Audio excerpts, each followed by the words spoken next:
maraming mga Kristiyano, kahit na tinanggap na nila ang Panginoong Hesus bilang Panginoon at tagapagligtas, pero hindi pa rin nababago ugali. Bakit? Kasi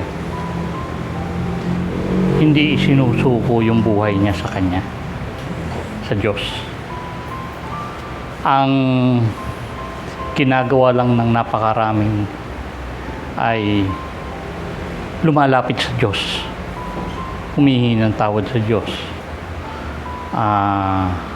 nagpapasalamat sa Diyos, nagpupuri sa Diyos, nagpe-fellowship sa mga kapwa niya kapatiran upang makisalamuha bilang magkakapatid.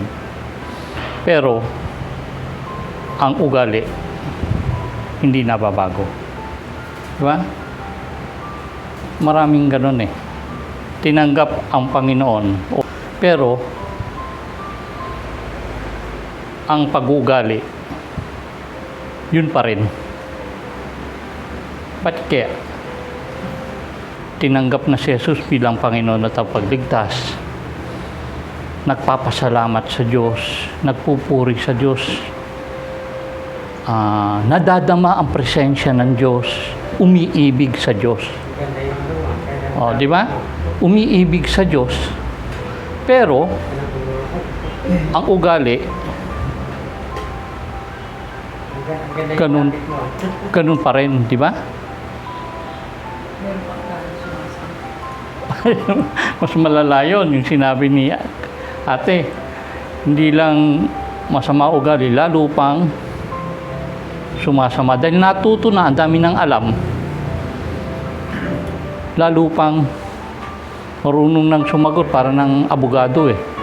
Alam nang baliktarin yung tama eh. Kaya na niyang, don't judge, Brad, don't judge. O, di ba? Yun ang gagamitin. Or, hindi pa tapos sa akin ng Panginoon. Huwag kang huhusga. Di ba? Ganun eh, di ba? Kaya lang, dahil siyempre nag-aaral tayo, dapat natin talakayin. Di ba? Isa sa nakita kong rason, hindi isinuko ang buhay sa Diyos. Sa secular, pag sinabing surrender, negatibo yun eh. Pagiging talunan yun. Bawa ang isang bansa, sumurrender sa kabilang bansa, talunan yung nag-surrender. Di ba? Kasi suko na, di ba? Nung hapon nag-surrender sa Pilipinas, tapos na gera, napunta na uli sa Pilipino ang Pilipinas. Pero sa Diyos, pag isinurrender mo ang buhay mo sa Diyos, victorious yun, katagumpayan yun. Bakit? Isinusuko mo ang buhay mo sa Diyos. Sila Pedro, yung mga disipulo, nung tinawag sila ng Panginoon, namamalakaya sila eh. Mangingisda sila eh. Sabi ng Panginoong Hesus, sumunod kayo sa akin. Anong ginawa nila? Iniwan nila ang kanilang mga lambat at sumunod kay Hesus. Sinuko nila yung kanilang mga lambat at sumunod sila sa Panginoon. Diba? Alam nyo ba, ito trivia to. Alam mo ba bakit ang mga simbahan ng unang panahon, ng mga 100 BC or 100 AD, korte yung bubong, korteng bangkang nakabaliktad. Nakataob ba yun? Tawag doon? Nakataob, di ba? Di ba? Yung nakaganon. Nakataob yung bangka. Kasi, simbolismo yun ng mga disipulo na isinuko nila yung kanilang pangingisda, yung kanilang bangka, itinaob na nila at sumunod sila sa Panginoon. Kaya korting bangkang nakataob yung mga bubong nung una. Ngayon hindi na, flat na ngayon ang iba ng korte na eh. May matulis na, meron. Pero nung unang panahon, nakataob na bangka, tapos may ganon, di ba? Kasi simbolismo yun na iniwan nila yung dati nilang gawi at sumunod sila sa Panginoon. Surrender. Ano ba yung surrender? Pagsuko. Di ba?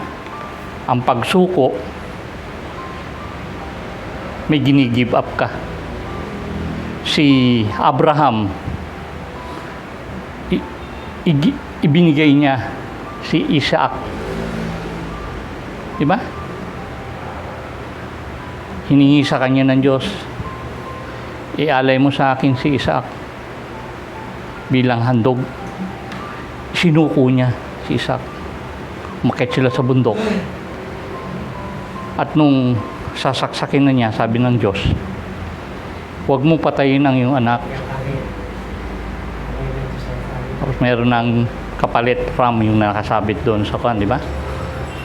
Meron kang i-give up. Meron kang isusuko. Sa atin, ano ba yung hindi nating maisuko-suko? Yun yung dahilan kung bakit maraming Kristiyano hindi nababago buhay. Kaya nilang magpasalamat sa Diyos. Kaya nilang magpuri sa Diyos. Pero isuko yung masasama nilang ugali, ayaw nila isuko. Isuko yung bisyo nila, ayaw nilang isuko. Lord, tama na itong praise the Lord, praise the Lord. Tama na itong pagbasa ng Biblia. Pamumuhay ko pa ba? Di ba? Sasabihin pa ng iba, di ba? Nagbabasa na nga ako ng Biblia, pamumuhay ko pa ba to? Pero yun ang requirements eh. Pagka ibinigay mo ang buhay mo sa Diyos, isinuko mo ang buhay mo sa Diyos, susunod ka sa Diyos. Di ba? Si Jesus, nung nasa cross siya, nung nasa Gethsemane siya, ganito ang nakalagay sa Lucas 22:41 hanggang 42. Iniwan niya sila at pumunta sa di kalayuan at doon lumuhod at nanalangin. 42, sabi niya, Ama, kung luluobin niyo po, ilayo mo sa akin ang sarong ito. Ngunit huwag ang kalooban ko ang masunod, kundi ang kalooban mo, Ama. Not my will, but your will. Diba? Yun yung tunay na pag-surrender eh. Lord, kung pwede, ilayo mo sa akin tong kopang to. Pero Lord, surrender ko, Ama, sinosurrender ko buong buhay ko sa iyo. Hindi ang kalooban ko ang masusunod, kundi ang kalooban ng Diyos. Yun ang total surrender. Hindi yung gusto natin. Ulitin ko, kaya walang pagbabago ang maraming tao. Sila yung nasusunod. Hindi kalooban ng Diyos. Diba? Ay gusto ko rin, Lord, mag-praise worship eh. Pwede. Lord, gusto ko rin magbigay 10%. Pwede. Lord, pwede ko rin makipag-shake hands, mag-fellowship sa kapatiran. Pwede. Lord, wag na yung bisyo ko. Kalooban ko naman doon ang masunod. Kaya, walang pagbabago. Kasi, yung gusto ko pa rin, gusto ko magwala eh. Brad, Kristiyano ka na. Hindi, yun ang gusto ko, yun ang kalooban ko eh. Gusto kong magtampo. Lord, yun kasi ang kalooban ko eh. Ayokong magpatawad. Yun ang kalooban ko eh. Lord, gusto kong uminom. Yun ang kalooban ko eh. Pero sabi ng Panginoon, no, Hindi ang kalooban ko ang masusunod, Panginoon, kundi ang kalooban mo, Ama. Yun yung total surrender eh. Ang kalooban ng Diyos Ama ang masusunod. May 4 na punto lang ako. Actually, introduction pa lang ako, pasensya na po kayo. Unang-una, sa pagsunod, lahat ng aspect ng buhay mo. Total surrender sa Panginoon. Lahat ng aspect ng buhay mo. Ang karakter mo, ang trabaho mo, ang pamilya mo, ang mga araw-araw mong ginagawa. Lahat. Lord, gusto kalahati lang, Lord, pagsunod. Hindi buo yun. Ang gusto ng Diyos, buo. Diba? Oo naman binigay sa iyong buhay. Oo, di ba? Lord, alam mo, madali lang alisin yung bisyo. Bigay mo sa Panginoon. Kung naninigarilyo ka, umiinom ka, gusto mo mawala yan, Lord, I surrender it to you. Siya magtatanggal yan. Yun yung unang punto. Pangalawa, ang requirement sa pagsunod, sa pag-surrender sa Diyos ay ito. Humility at saka tiwala sa Diyos. Humility, pagpapakumbaba sa Diyos at tiwala sa Diyos. Pananampalataya sa Diyos. Kaya minsan ayaw na iba sumunod. Dahil bakit? Ayaw magpakumbaba sa Diyos eh. May pride. O minsan naman, walang tiwala sa Diyos. Lord, baka pagsunod ko, masaktan ako, baka kunin mo yung negosyo ko. Lord, baka pagsunod ko, maghihirap ako. Pero si Abraham, di ba? Willing siya na ibigay si Isaac. Ano ba Isaac mo? Actually, hindi na nyo kailangan sagutin sa bibig eh. Ano ba yung hirap na hirap kayong ibigay sa Panginoon, isuko sa Panginoon? Diba? Si Abraham, willing na willing. Kaya nga tinawag siya the man, the father of faith eh. Ama ng pananampalataya.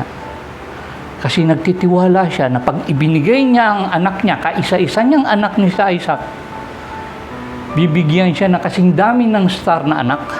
Pangako sa kanya ng Diyos yun eh. Hindi naman kukunin sa iyo ng Diyos at paghihirapin ka. Hindi gagawin ng Diyos yun. Kaya kukunin sa iyo ng Diyos, isusuko mo yan sa Diyos para i-bless ka niya. Diba? Para pasaganahin ka niya. Merong isang ilustrasyon dyan eh. Yung bata, naipit yung kamay sa loob ng jar na napakamahal. Antique na jar. Alalang-alala yung magulang dahil hindi nila maalis yung kamay nung kanilang 5 taong gulang na anak doon sa jar, yung kamay. Ginawa nila ang paraan, linagyan nila ng langis, hindi pa rin maalis. Ngayon, nakaisip yung isa ng paraan. Pinalusutan ng plastic para mapalibutan yung kamay sa loob.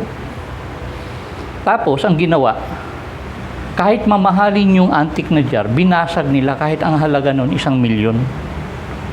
Binasag nila. Nagulat sila, kaya pala hindi mailabas yung kamay ng anak nila doon sa jar. At merong 10 pisong coin sa kamay ng anak. Ayaw bitawan. Yung mga sinayang nung bata, 1,000,000 kapalit nung 10 piso. Diba? Si Abraham, may pananampalataya siya na yung kaisa sa niyang anak, kahit matanda na siya, 100 years old na siya eh. Diba? Kaya niyang ibigay. Kaya ngayon siya, the father of all nations. Diba? Kasi, pag kaya mong isuko ang lahat ng bagay sa Panginoon, kaya kanyang pagpalain.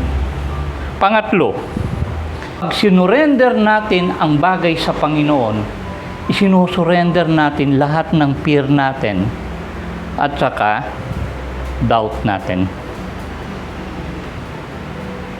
Diba? Kasi kaya man lang talaga ang tao hindi kayang isurrender ang mga bagay-bagay dahil marami siyang fear. Hindi ko kayang isurrender to. Kasi wala silang tiwala sa Diyos. Nagdududa sila. At yung pang-apat, ang pag-surrender sa Panginoon, hindi isang beses lang. Araw-araw. Araw-araw, sinusurrender mo buhay mo sa Panginoon. Dahil bakit? Minsan, habang nandito sa gawain, nakasurrender. Paglabas pa lang, wala pa ka sa gate eh. Balik na naman sa dating ugali. Diba? Lord, I surrender all. Paglabas doon, Lord, ako masusunod. Gusto kong magwala. Gusto kong wag batiin si ganito. O, di ba? Gusto kong wag magpatawad. Ibig sabihin, habang nandun lang sa loob, paglabas, Lord, lahat na nandito sa gawain, kapatid ko sa Panginoon. Paglabas pa lang, mata pobre na. Di pa nakakaalis ng church, mata pobre na. Buti na lang sa atin dito, walang mata pobre eh. Kahit kaano kay yaman ng iba rito sa atin eh. Diba? O si Kadyan, di ba? Milyonaryo, si Nanapinang, milyonaryo. Pero nakikipatiran sa atin. Meron iba dyan eh. Hindi pa mayaman, mata pobre na eh. Gusto mong mabago? Hindi lang pagtanggap sa Panginoon. Kailangan din isurrender mo buong buhay mo sa Panginoon. Kasi ang Diyos yung nagbabago eh. Kasi may blessing doon sa pag-surrender natin sa Panginoon. Ang blessing doon, bibigyan tayo ng Diyos ng kasiyahan. Pag sinuko mo lahat sa ang buong buhay mo sa Panginoon, sigurado ang Diyos, bibigyan ka ng kasiyahan.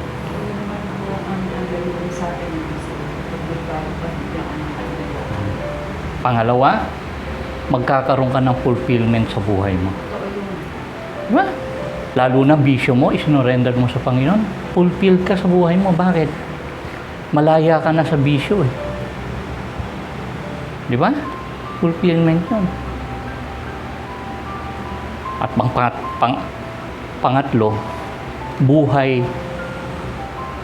ang walang hanggan. Diba? Kasi lagi mo nang kasama ang Diyos eh. Dahil bakit? Lord, lahat ng gagawin ko, ikaw ang Panginoon. Yun ang tunay na Panginoon, hindi lang nguso lang. Diba? Lord, suko ako sa iyo. Ikaw talaga ang masusunod sa buhay ko. Diba? Hindi lang, Lord, ikaw ang Panginoon. Kaya nga sinabi niya, hindi lahat ng tumatawag, Lord, Lord, makakapasok sa karyan ko. Yung tunay na nagsusurrender sa Kanya. Yun lang ang makakapasok sa karyan ng Diyos. Yun lang po.